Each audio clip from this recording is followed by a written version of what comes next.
When I was around 7, my toothless brother and I, on long, boring taxi rides in Syria, would indulge in imperialistic fantasies of how we wanted to take over the country outside our windows. My parents would quickly crush these imperial conquests by warning, "Shh, you'll get taken by Secret Service if they hear you."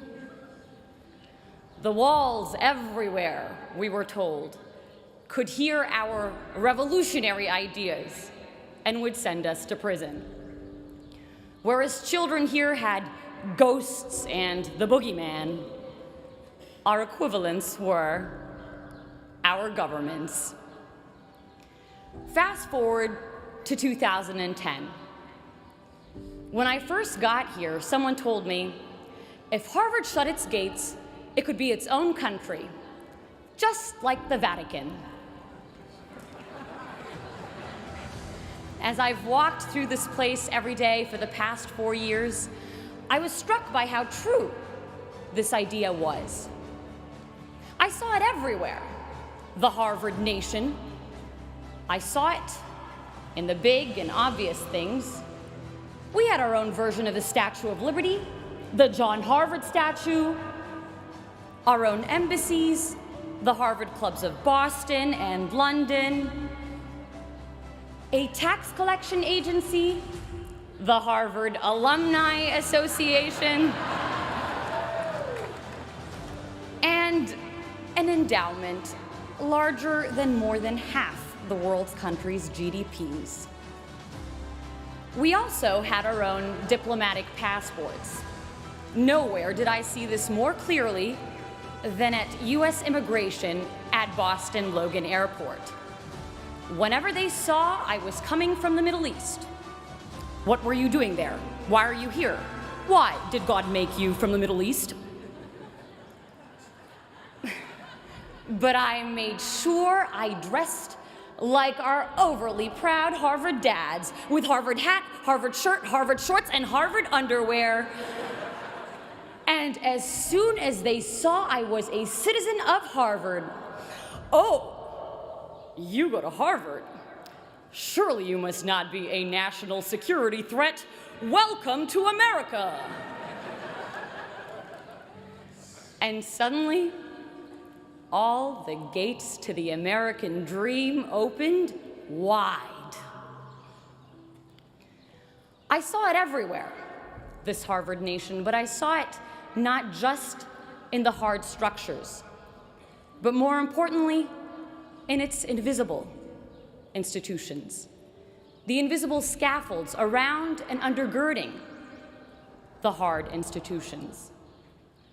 I saw it in the quarreling columns of the Crimson newspaper, its kung fu fights of ideas and lively student debates, with the potency to propel policy changes by the next morning's print. I saw it in our cluttered bulletin boards, bustling with life, with announcements of student-led conferences, Broadway-worthy shows, and dorm room projects turned world's next Facebook, smothering each other for our cursory glimpse. A trivial detail, these cluttered boards that often slip notice.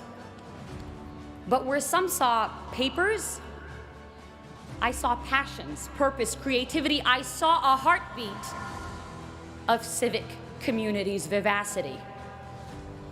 My parents' countries were places where institutional dysfunction killed off this social dynamism and vibrant productivity, and so I felt acutely here the value of civil society and living, breathing institutions.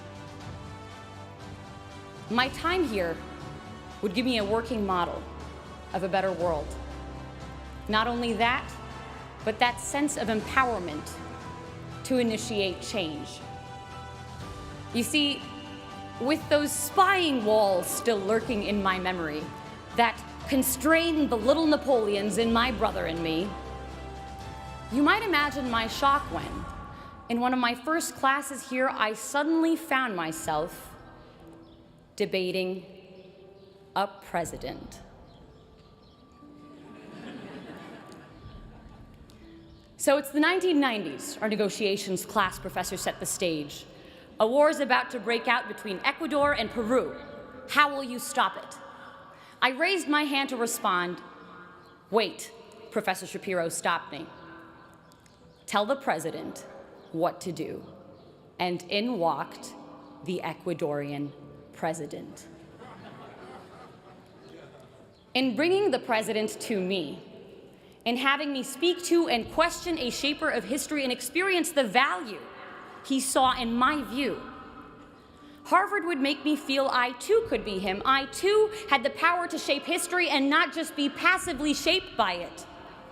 That sense of infinite possibility we have as children to think big and conquer great things was returned to me here. A less despotic version of it.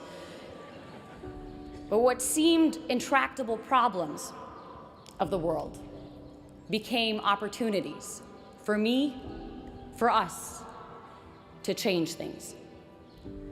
You know, when I first got here, my name was Sarah. After Harvard, it would become, hey, Harvard! With people stuffing 378 years, 5,000 acres of real estate, the entirety of Widener Library, and 32 heads of state all into my 5'6" self. Ridiculous as it is, there's a strange reality to it.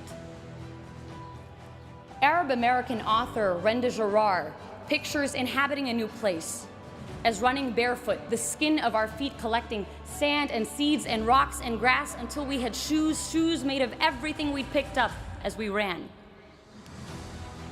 And running through Harvard Yard over the past 4 years, the skin of our feet collecting a world of experiences. We each become this place in a strange way. Each of us picking up bits of people and history and ideas that changed the way we saw the world. Accumulations I hope we will continue to wear on our souls and leave a footprint of all the best we took from Harvard Yard on our new destinations. And that's why I am hopeful for the future.